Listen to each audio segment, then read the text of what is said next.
प्यारे बहनों और भाइयों, मेरा नमस्कार स्वीकारो। देखिए, आज हम आपके लिए बता रहे हैं सिंह राशि का मंत्र, नग और उपाय।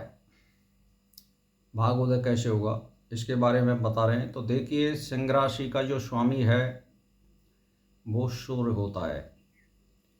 यदि सिंह राशि का या सिंह लगन का स्वामी यदि केंद्र में है, चौथे स्थान में हो तो अति उत्तम है। और यदि दशम स्थान में है तो और भी प्रबल है। यदि लगन में हो तो अति प्रबल है। तो मेरा कहने का मतलब ये है कि हमारी लगन का स्वामी या चंद्र लगन का स्वामी केंद्र में होना चाहिए।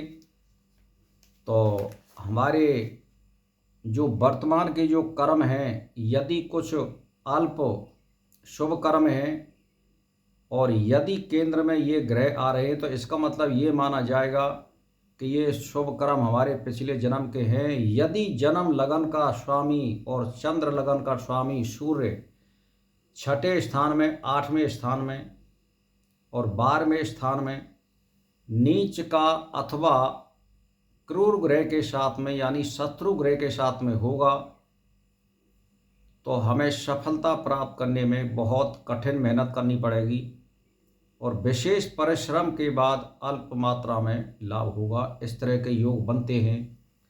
तो कुंडली में ये देखा जाता है कि जन्म लगन का स्वामी यानी सूर्य लगन का जो स्वामी है और चंद्र लगन यानी सूर्य लगन का स्वामी और हमारी जन्म लगन का स्वामी यदि केंद्र में है और स्वय राशि का हो या उच्च राशि का हो या मित्र राशि का हो और पंचम और धर्म स्थान में हो, तो ये अति उत्तम लाभ देता है। इसका अर्थ ये हुआ कि हमारे पिछले जन्म के कर्म शुभ हैं। उसको जांचने के लिए ये भी है कि हमारे कुंडली में केंद्र त्रिकोण योग होना चाहिए और मतलब यह है कि धर्म त्रिकोण योग होना चाहिए, ऐश्वर्य त्रिकोण होना चाहिए, प्रकृति त्रिकोण योग होना चाहिए, संन्यास कर्म त्रिकोण योग होना चाहिए। इनमें से यदि दो हैं और यदि 3 ग्रह उच्च राशि के केंद्र में है या 3 ग्रह कहीं भी उच्च राशि के हों या स्वय राशि के केंद्र में 3 ग्रह हों,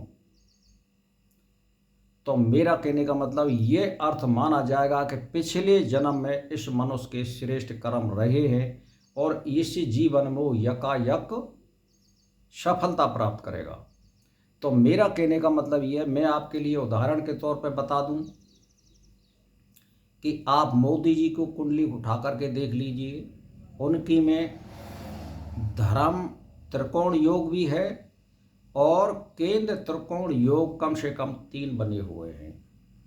एक मुख्यमंत्री थे हरियाणा के भजन लाल जी, उनकी कुंडली को उठा करके देख लीजिए, वहाँ भी ऐश्वर्य त्रिकोण योग और धर्म त्रिकोण योग आदि बने हुए हैं। रतन टाटा जी की कुंडली को उठा करके देख लीजिए आप। तो ऐसे जो महान पुरुष होते हैं उनकी कुंडली में ये योग आते हैं तो पिछले जन्म का धर्म और कर्म हमारा श्रेष्ठ रहा है, इसीलिए हमें सफलता मिलती है। तो इनके हमारे अगर कर्म कमजोर हैं तो हमारे कुछ सफलता में सहायता मिलेगी अगर हम उपाय करेंगे। तो यदि शुभ कर्म अधिक है तो और इस जन्म में इस तरह से उपाय करेंगे तो और बढ़ के मिलेगा। तो इसीलिए मैं ये उपाय ये बता रहा हूँ कि सूर्य लगन वाले, सिंह लगन वाले या सिंह राशि वाले, पहले नंबर दिए माणिक के नग सोने की अंगूठी में 7 रत्ती का रवि पुष्य योग में और स्थिर घड़ी में पंचामृत स्नान करा करके धूप दीपक दिखा करके इस नग को पहनिए और आप गायत्री का इसमें जाप करिए। इसमें गायत्री सबसे श्रेष्ठ होता है मंत्र, कहने का मेरा मतलब यह है।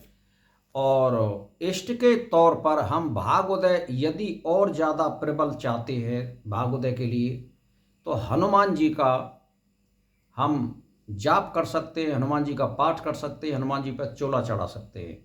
तो हनुमान जी का निरंतर पाठ करिए।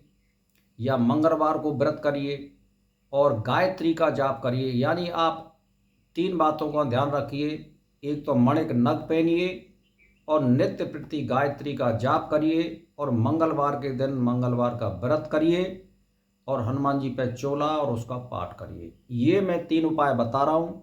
आप नित्य और निरंतर यदि उन उपाय ने करोगे तो निश्चित सफलता मिलेगी, 101% सफलता मिलेगी, सुधार जरूर होगा।